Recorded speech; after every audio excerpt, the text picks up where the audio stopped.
Everyone knows about Diddy's bad reputation in the music industry, but many are unaware of the man who allegedly helped turn him into who he is today. Today, we're diving into the unsettling story of Clive Davis, the man who reportedly had a relationship with Diddy and was involved in some dark dealings that affected some of the biggest stars in the world. Clive Davis is one of the most questionable figures in the music business and has been accused of abusing artists since the 1960s. Davis started his career after attending Harvard Law School and working at a law firm in New York. At 28, he landed a job at Columbia Records, where his rise in the industry began. He worked with major artists like Janis Joplin, Bruce Springsteen, Aerosmith, and Pink Floyd, signing some of the biggest names in music.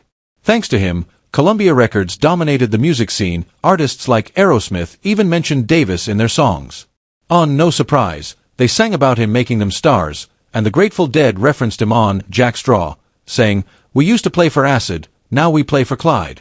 But in 1973, Davis's career almost came crashing down. That year, Davis found himself in trouble. Despite his success at Columbia Records, he wanted more. In 1973, he was fired for allegedly stealing $94,000 to pay for his son's bar mitzvah. Shortly after, he became linked to a major drug ring. The FBI raided the offices of Columbia and its parent company, Paramount Records, because some of their employees were involved in an international heroin smuggling operation. Though Davis was never charged, there were rumors that he was involved in laundering money from the heroin trade and that he stole the $94,000, which was reportedly linked to drug profits. The scandal surrounding Clive Davis sent shockwaves through the music world. Columbia Records was even accused of having a pimp on staff who supplied drugs and prostitutes to the artists. After being fired, many in the industry distanced themselves from Davis, but in the next year, he bounced back by launching his own label, Arista Records. It was there that he really started to dominate, signing some of the biggest names in music and selling millions of records. On the surface, it seemed like Davis was helping artists reach the top, but there was a much darker side to his influence point. One of the most famous artists he worked with was Whitney Houston. Whitney was already making a name for herself before meeting Clive, performing with other artists and doing modeling. A man who worked for Davis saw Whitney perform at a club and convinced him to check her out. Davis was so impressed that he immediately offered her a deal, and she signed with Arista. But it wasn't until later that her album was released, and sources claim that Davis had full control over her career. Despite being a global superstar, it was Davis who called all the shots. In 2012, Whitney Houston tragically died in her hotel room just before she was supposed to perform at Clive Davis's Grammy party. She was found in her bathtub, and it was reported that she had overdosed on cocaine and had heart disease, which contributed to her drowning. Davis's Grammy parties were known for being star-studded events, but the 2012 party was different. He found out about Whitney's death just hours before the event was supposed to start, and rumors spread that her body was still in the hotel. Shockingly, instead of canceling or dedicating the night to her, Davis chose to continue with the party. The fact that Whitney's body may have been only a few floors away from the celebration left many people disturbed, and to this day, the decision still draws criticism. We got Whitney Houston lose her motherfucking life. And I just found out this reading. And you still had that motherfucking Clive Davis party? Yeah. The disrespect for Whitney. It's a fucking shame. Cause of her drugs, it's the fucking disrespect for that woman. I just found out you still had a fucking party. And that was his biggest artist, ever. Bro, that's sick. Clive Davis, yeah. Fuck him. It turns out there might be even more to Whitney Houston's tragic death. According to a private investigator, Whitney may not have died by accident. The investigator claims she was murdered by drug dealers who allegedly had a debt from her due to her cocaine use. While no hard evidence has been released, a chilling video of Clive Davis and Whitney has been circulating online. Just 2 days before her death, Whitney interrupted an interview that Clive Davis was having, where she passed a secret note to her friend Brandy, who was sitting next to him. The rumors suggest that Whitney knew she was in danger and was trying to warn Brandy to stay away from Clive Davis. Sadly, Whitney passed away before the truth could be uncovered. Whitney isn't the only artist whose death is linked to Davis in a suspicious way. But before diving into another mysterious death, let's look at the connection between Clive Davis and Diddy. Diddy began his career working for Andre Harrell at Uptown Records.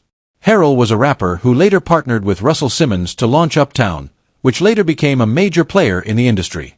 However, in 2017, Simmons was accused by 13 women of sexual assault, and he fled the country before facing charges.